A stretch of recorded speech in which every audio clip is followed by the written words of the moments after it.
Hello everyone.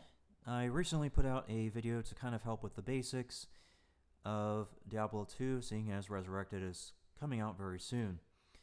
Not just the beta, but also the full release. Now I want to do a recording to walk you through the build I will be doing when Resurrected releases. For some background, when Diablo first came out, I did an Amazon. And then I slowly made that transition into the expansion and mostly stuck with Amazon, though I did try the Druid and found it to be a very painful experience. When I did my Amazon build, I did a Jabazon build, which is going to use Jab, the first skill in the, what is that, top left? Yeah, top left of the Spear and Javelin tree. Jabazon was actually a very effective build for a while until they made all those patches, added new rune words, and things like that. Unfortunately now, with the way things are going with Resurrected, they're going to follow those patches, which means that while Jab can still work, it's just not going to be as effective as other builds that I could potentially do. With that background out of the way, let me talk about what I'm doing differently in comparison to the past and other builds. For starters, I am going to be making a build that focuses on early to late game. A lot of the guides or best builds out there are heavily focused on end game. They aren't focused on getting to end game. There will be some outliers, and they will do the complete opposite in that they do have some way to help you up there, but for the most part, they're always going to be focused on in-game. I am going to change that by making a hybrid build that can account for a loss of points even if something is not being used. To that degree, this is going to be a hybrid build to respond to that. One other thing too I wish to cover is why Amazon. Amazon is perhaps the most flexible melee unit or class in the game. If you look at all the different skills available to each class, you will notice that Amazon has the ability to switch between physical, lightning, magic, fire, and ice at will. If you look at something like the Paladin, unfortunately they only have the ability to switch between physical, a random chance of an element, or magical damage. I'm not too sure on Assassin, as I haven't looked into that completely enough to talk about it, but I do understand that the Assassin does have some flexibility as well, but I just don't think it's nearly as much as Amazon, because it goes beyond damage. You have to understand that the Amazon is extremely defensive in nature, in addition to having extreme offense. That means that her survivability is going to be a lot higher than the Amazon, even if it has more flexibility than the Amazon. In short, the Amazon has the ability to be flexible both in offense and defense, which I think is a much more valuable thing to deal with when you're talking about a melee character. Okay, let me go ahead and start with the skill tree. You'll notice that I've had this pulled up for a while, and I'm sorry that the picture is very small. It's the only one that I can see of right away in the Google image search that includes all three skill trees right next to each other. I need that because I need to show you where things are going with this build. Okay, so for starters, this build is going to be doing two-handed spear, but it will have a bow in the second slot. To that degree, the build is going to be heavily focused on power strike and lightning strike. Let me show you where those are in this tree. Let's see. So it's going to be this top skill right here in the middle, and then this bottom skill down here. So you're going to spend 1 point, 20, 1, 20. That's where you're going to focus your two-handed spear skills. However, as I mentioned, there is going to be a bow involved in this build, so you're actually going to do magic arrow. I'll explain why in just a little bit, but you're going to put 20 points into magic arrow. Then you're going to put 1 point into all these passives in the middle and right-hand side. That's going to be evasion and all that stuff. And then you're going to put 1 point into critical strike, this and that, and I'll explain all of that as well in a little bit. But basically, ignore anything to do with inner sight, slow missile, decoy, and Valkyrie. Again, I'll explain that as well. But that's where this build is going to be focused in terms of the skills. As far as attributes are concerned, the Amazon starts with, I think it's 25 strength, or I'm sorry, 25 dexterity, 20 strength. So your target goal, yeah, I just checked it, 20 strength, 25 dexterity. So your target goal is going to be 132 strength and 152 dexterity. This will unlock the weapons that you need without the use of either plus dex or plus strength. After that, target goal has been reached of 132 strength, 152 dexterity. Then you're going to dump the rest of your points into vitality. This is going to be assuming level 70 builds. So you should have 111 points at level 70 to be dumped into vitality. Your target goal is going to be 200 vitality, as that's where a lot of builds go in terms of higher end stuff. Once you reach 200 vitality, I guess you can spend into strength if you really wanted to. That would enable you to use other items than the ones that I have planned, but that's kind of where things have to go with skills and attributes. So, with that out of the way, let me go ahead and start tabbing. Oh, where do I need to be? Here. Okay. There's a very good reason for that stat distribution specific to the weapons, and I'll go and show you why now. You have two options as an Amazon. You have the War Pike, which is that right there, and then you have the specific spear at that later level, which is this one over here, which is called the Matriarchal Pike. The difference between the Matriarchal Pike and War Pike is going to be the attack speed. You'll notice this is normal, and the War Pike said slow. That means the Matriarchal Pike's going to have a faster attack speed, which is what you want because of a thing called breakpoint. Breakpoint's a pretty complicated mechanic, and I don't feel like I'm the best to explain that. There are guides out there that do explain it. I linked two in the past recording. I think one of the two guides for sure talked about breakpoint. I'm not sure if it was both, but it talks about breakpoint. Now, with the way my other items are going to be, it's going to be really hard for me to reach that breakpoint because there's only really a handful of places to get attack speed. Therefore, I need to be using a faster attack speed weapon.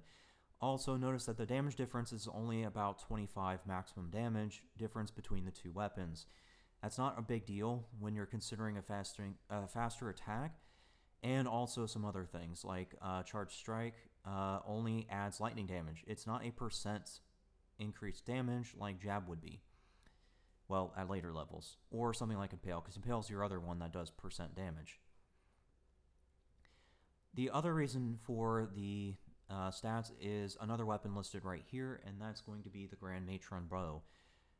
Because this build is going to be a hybrid and does feature Magic Arrow, you will be carrying it over into the very late game.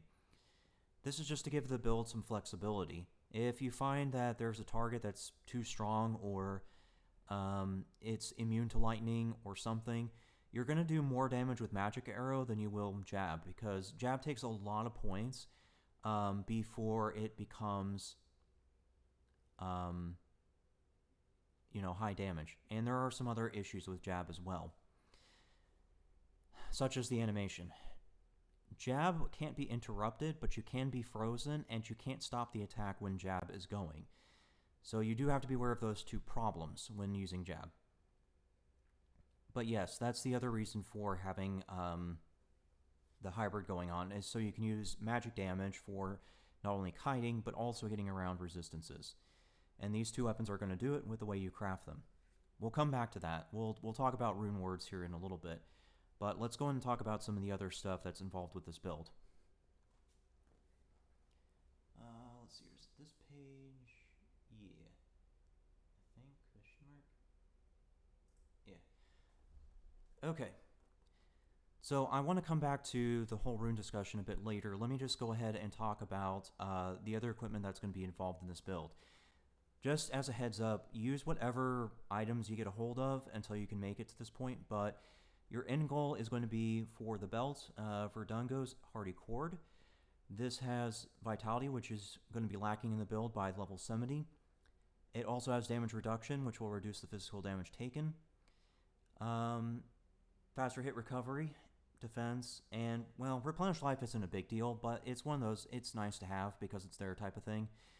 So you're going to use Verdungo's Heavy Cord as the belt.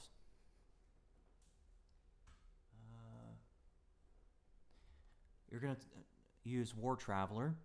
War Traveler is really great for a low-level item because it features what you're looking for normally with boots. Because boots can roll movement speed, magic find, and some other things. I think it's Vitality that's the one that it doesn't roll.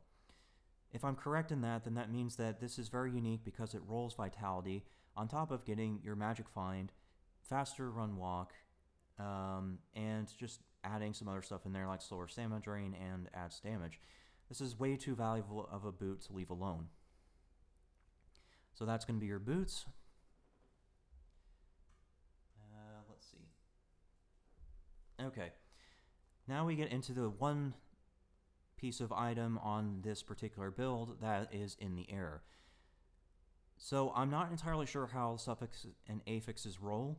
I'm not sure if that has changed since the patches, which is what Resurrected is going to do. It's going to feature the patches from the past, so it's going to run off their rule set. Now, with that in mind, attack speed is the most important thing to roll for the gloves, but gloves can also roll magic find. Now, if you can't get attack speed and magic find in the same glove, then you're going to be looking for Laying of Hands because this comes with attack speed, and it does come with damage to demons, as well as some fire resistance, which is pretty awesome.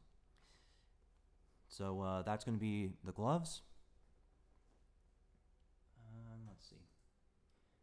Okay, we'll do that separately. Okay, for the rings, again, life is a problem. So you're going to be looking for Bolcathos Wedding Band as one ring.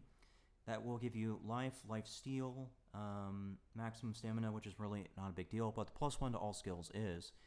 And then you're going to pair it with a Raven Frost to make sure you're not frozen. That will be your standard combat build, but if you're farming, you're going to switch those two rings to a pair of Nagel rings because they do have magic resist. Or I'm sorry, magic find. A blue ring with magic find will also work perfectly well. I think the rings by themselves will roll better on the magic find than Nagel ring will. I can double check that. So that is certainly an alternative to that. But yes, for farming purposes, that's what you're going to look for. For the amulet, let me just tab over my notes. Let's see. Where is that? Okay, so you're looking for plus skills and life if possible, but if Magic Find happens to come with the amulet, then that's what you need to look for. I'll put this all in the description. Let's see. Yeah, okay, so the rest will involve...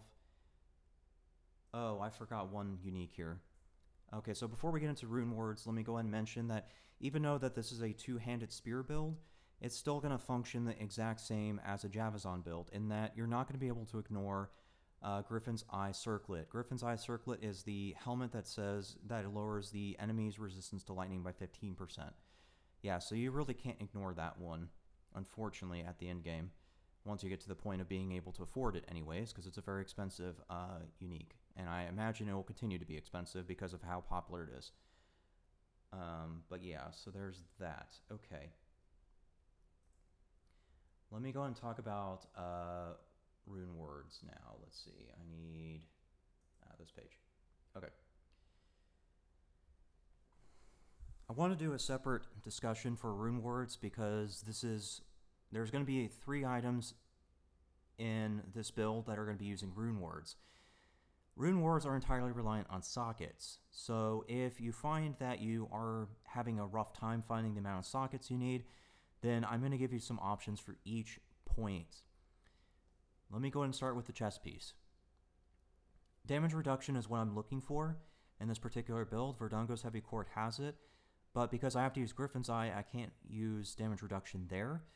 So that means I have to look for it in the chest piece. Now, there is the option of Kraken Shell, but the problem is Kraken Shell requires a lot of strength to wear, even though it has up to 25% damage reduction. Because it has a lot of strength, I don't see it as a viable option, due to the fact that it would mean I'd have to bleed life literally to wear it. So yes, as much as I would love to wear Kraken Shell, I just don't think it's going to be possible at the level 70 point. It might be possible at level 99, but even then, I'm not really sure if it's going to be of value due to the fact that it really is just all defense. It doesn't have plus skills to it or anything, so I think that honestly a crafted chest piece is going to do a lot better. In that regard, we need to talk about Enigma and kind of compare things. Now, before we get into that though, I want to quickly mention Lionheart. Lionheart is going to be your budget option for this build. If you can't find anything more than 3 sockets on a chest piece, go ahead and make Lionheart. It's perfectly fine. With that out of the way, let me go ahead and talk about Enigma. Enigma is very popular for those meta builds because of the fact that it has +1 to teleport, which means that any class can teleport, or, well, really use teleport, I should say. That's really the main reason people use it. A secondary reason is going to be that +2 to all skills. There are some other good stuff on here, like flat defense, which is honestly a lot better than percent defense in a lot of cases, as well as maximum life. But I'm not going to be using Enigma on this build for a reason, and I will show you why.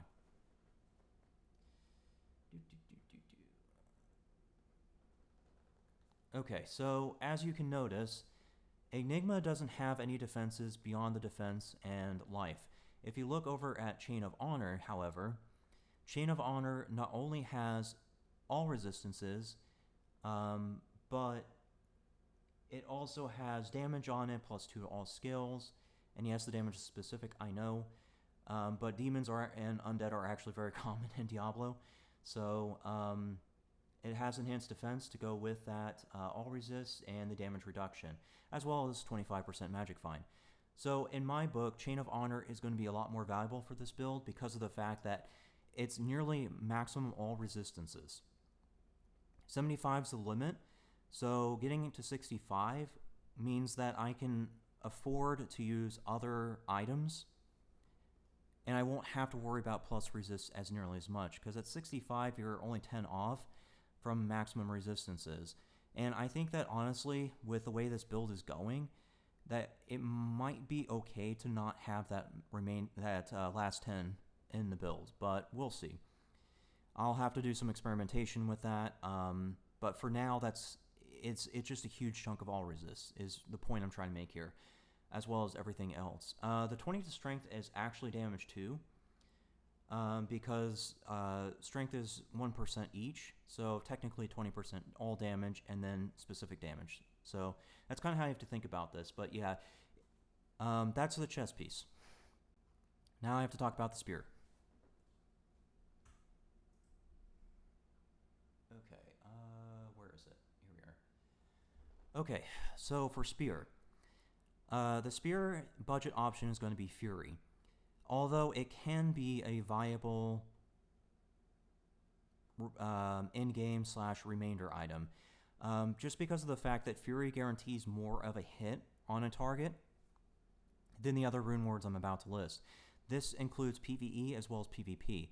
Let me go and give you a quick heads up about this. That ignore target defense does not apply to PvP. So if you do plan on doing PvP, which I don't know why you would do that, because honestly I don't see any point in it, but if you do plan on doing PvP, ignore target defense does not work. But the minus 25% target defense and 25% bonus to attack rating, those do apply in PvP as well as PvE, unless they've changed something. If they've changed something since they've made Resurrect, remade, or make Resurrect, I'm not sure how to say that, but if they changed something, then that would certainly be an issue in those two stats, but otherwise this is a perfectly okay budget option. Moving on to where you should be, though. Scroll down. Okay.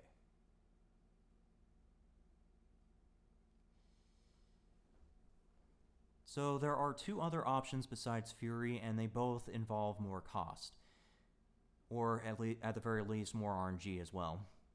So you have the option of Hand of Justice.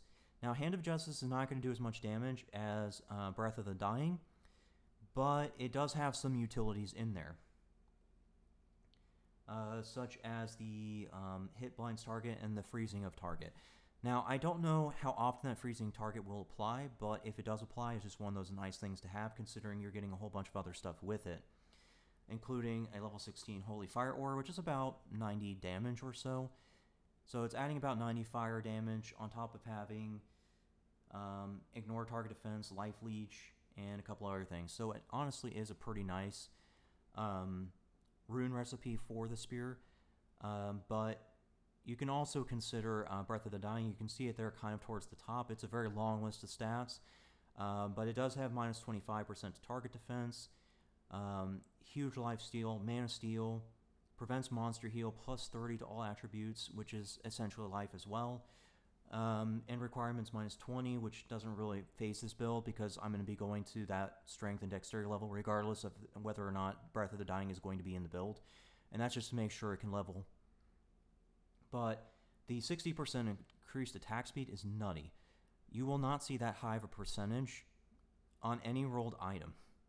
That is the largest percentage I've ever seen. So if you can get to Breath of the Dying, that would be ideal, but if you're unable to get that far, then you could also consider the other two that I just mentioned. Or if you don't want to go as far as Breath of the Dying, that's perfectly fine. Hand of Justice, like I said, is more utility. So if you want to take that gamble with the freezing, by all means. I mean, the spear is going to be your main weapon, so by all means, just if that's what you want, then do it. Okay, that's just the spear, though.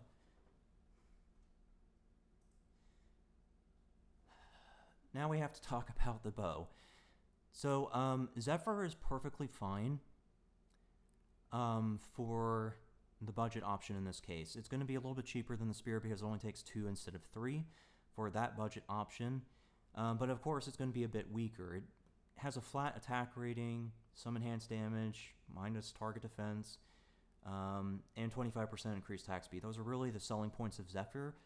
But after that, you really want to make sure you're getting up into the other ones. Now I have to talk about the more important ones like Faith and the others. Let me scroll down. Okay. So you'll notice that Hand of Justice and Breath of the Dying also work on the bow, so you can do that as well if you want to. But let me go ahead and go through Faith versus Breath of the Dying. Now, Breath of the Dying does have a lot of damage associated with it, so I've worked out the math, and this, of course, all depends on RNG, because you'll notice that Faith says level 12 to 15 Fanaticism, which means it can roll as low as 12 or as high as 15. But everything else is static. So, assuming that you roll a level 15 Fanaticism aura, you will do more damage than Breath of the Dying, because if you look at the total damage, it's going to be, let me pull up my notes, 330% damage from the rune ward itself, then 288% if you roll the level 15 Fanaticism. That's how much damage you're adding from the Fanaticism. The attack speed at level 15 Fanaticism is going to be 33% attack speed. So you'll notice that Breath of the Dying is 60% increased attack speed.